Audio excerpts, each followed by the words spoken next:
তো আগাই গেছে গা হসপিটাল তো যাইতে হইতো। দেহ আমি কিন্তু তোমারে কইয়া রাখতাছি বালা কইরা আমার কিন্তু ফুলা সন্তান না। কি কইতাছো এদিকে আমার উপরে? এটা তোমার উপরে এনে এমন কইও না। যদি মায়াও আমি কিন্তু তোমারে ডিভোর্স দিয়া দিব। এমন কইও না। ডাক্তার কিটা হইছে মায়া না ফুলা? মিস্টার ফুটকি, আপনার একটা শুটকির মতো ফোলা হয়েছে।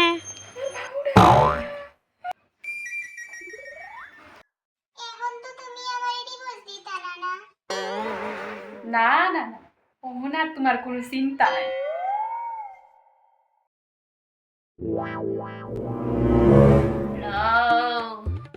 ডিভোর্স পেপারটা তাড়াতাড়ি যায়নি কইরা দাও। কেরে কইতাছো তুমি? তোমারে কইছিলাম আমার ফুলা সন্তান লাগবো, তুমি এটা কিটা জন্ম দিছা? মা মা আমি বীরির লগে বিয়া করব।